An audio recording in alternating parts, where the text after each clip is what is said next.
Red light علاقہ اس بازار یا رہائشی احاطے کو کہتے ہیں جہاں طوائفیں جسم فروشی کرتی ہیں۔ یہ اصطلاح پہلی دفعہ عیسائیت میں خواتین کے حقوق کی علمبردار تنظیم ویمن کرسچن ٹیمپرنس یونین نے 1882 میں استعمال کی، اور اب دنیا بھر کے شہروں میں وہ علاقے جہاں یہ دھندا ہوتا ہے انہیں ریڈ لائٹ علاقہ یا ایریا کہا جاتا ہے۔ یورپ کا سب سے بڑا ریڈ لائٹ ڈسٹرکٹ ایمسٹرڈیم ہے، جہاں دنیا بھر سے ہر رنگ، نسل، زبان اور علاقے کی لڑکی لا کر اس بازار میں سجائی گئی ہے تاکہ ہر طرح کے گاہک کی تسکین کا سامان ہو سکے۔ جسم فروشی کے اس بازار میں مئی 2014 کو ایک جسم فروشی کے اڈے کے باہر یہ بورڈ آویزاں تھا: حلال طوائفیں دستیاب ہیں۔ اس بار یا اڈے کا نام ہاٹ کریسنٹ یعنی گرم حلال رکھا گیا تھا۔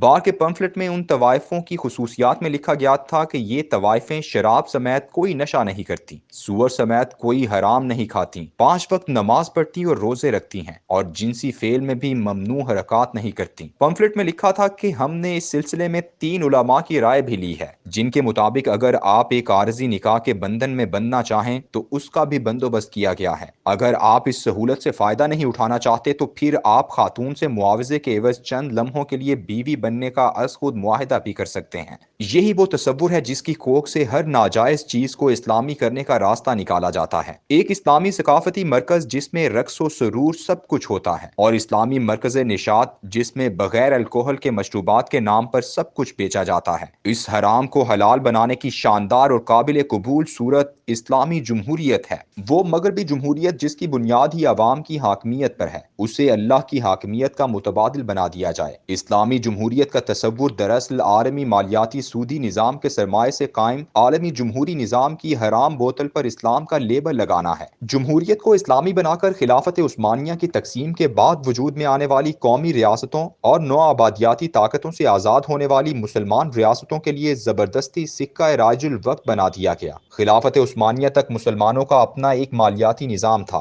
معاشی ماہرین کے نزدیک قسطنطنیہ کا بازار تاریخ کا وہ آخری بازار تھا جو مکمل طور پر سود، ذخیرہ اندوزی، جوئے اور دلالوں کی منافع خوری سے پاک تھا۔ مجلہ احکام عدلیہ وہ دستاویز ہے جس میں ایسے تمام قوانین موجود تھے جو کسی بھی معیشت کو مکمل اسلامی بناتے تھے، اور یہ مجلہ قوانین 1924 تک خلافت عثمانیہ کے زیر نگین علاقوں میں نافذ رہا۔ خلافت کی اس مرکزیت کے ٹوٹنے کے بعد جو 57 اسلامی ممالک وجود میں آئے ان میں 2 طرح کے حکمران تخت نشین ہوئے: ایک سیکولر ڈکٹیٹر یا بادشاہ اور دوسرے سیکولر نما جمہوریے۔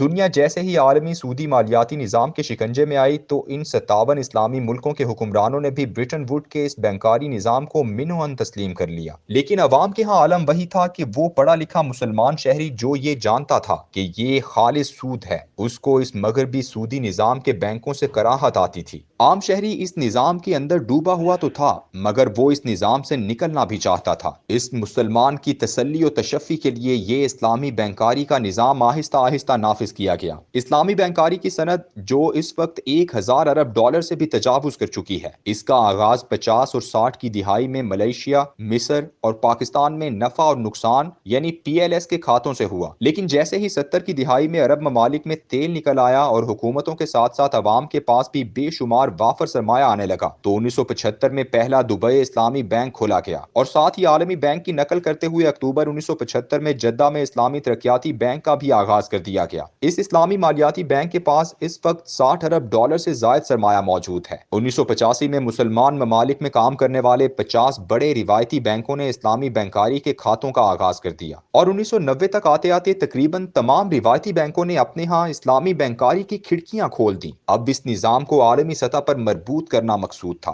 اس لیے مشرق وسطیٰ میں امریکہ کے سب سے بڑے اڈے بحرین میں 26 فروری 1990 کو ایک ادارہ قائم کیا گیا جس کا نام accounting and auditing organisation for Islamic financial institutions رکھا گیا۔ اس ادارے کے وجود میں آنے کے 10 سال کے اندر اندر یعنی 2000 تک آتے آتے تقریباً 200 کے قریب اسلامی مالیاتی ادارے وجود میں آئے، جن کا بنیادی سرمایہ 8 ارب ڈالر، کھاتے داروں کی رقم 100 ارب ڈالر اور اثاثے 160 ارب ڈالر سے بھی زیادہ ہو گئے۔ فیڈرل شریعت کورٹ نے پاکستان کی اسلامی بینکاری کو اسی ادارے کی سفارشات پر تقریباً جائز قرار دیا ہے۔ ستمبر 2004 وہ مہینہ تھا کہ جب لندن کے اس شہر میں جہاں سے جدید سودی بینکاری کا آغاز 1694 میں بینک آف آف انگلینڈ کے چارٹر سے ہوا تھا۔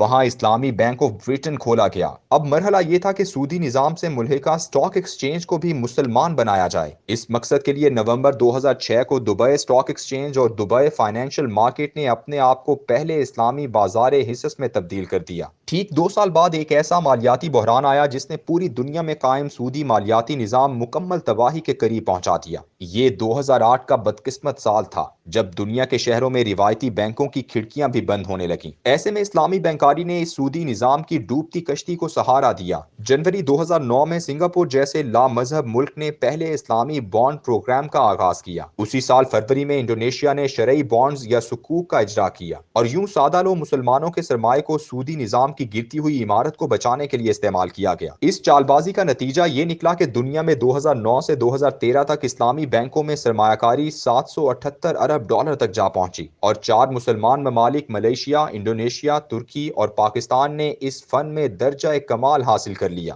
ایک اسلامی بینک کرتا کیا ہے اور یہ عوام کی نظر میں خود کو کس طرح اسلامی بنا کر پیش کرتا ہے؟ آپ کسی عام کمرشل بینک میں گھر بنانے کے لیے 1 کروڑ روپے قرضہ لینے جائیں تو وہ آپ کے پلاٹ کو گروی یا پھر تنخواہ کو پیمانہ بنا کر 1 کروڑ روپے قرض دے گا، اور سود سمیت ماہانہ اقساط کے ذریعے 1 کروڑ 50 لاکھ یا اس سے زیادہ وصول کرے گا۔ اس میں 50 لاکھ سود ہوگا جسے وہ واضح طور پر بتائے گا۔ لیکن اسلامی بینک اپنی حلیہ سازی سے آپ کو یہ کہے گا کہ میں 1 کروڑ کا گھر تمہارے لیے خرید لیتا ہوں، لیکن یہ گھر میرے نام پر ہی رہے گا، اور جب تم قرض کی پوری اقساط ادا کر دو گے تو یہ گھر تمہارے نام منتقل ہو جائے گا۔ البتہ اقساط کی ادائیگی کے دوران چونکہ تم اس گھر میں رہ رہے ہوگے تو تم 1 کروڑ کی ماہانہ قسط کے ساتھ اس کا ماہانہ کرایہ بھی ادا کرو گے، اور یوں اسلامی بینک بھی مقروض سے 1 کروڑ 50 لاکھ ہی وصول کرتا ہے، مگر اس کا 50 لاکھ الحمدللہ حلال ہے، اور عام کمرشل بینک کا 50 لاکھ حرام جاری ہے۔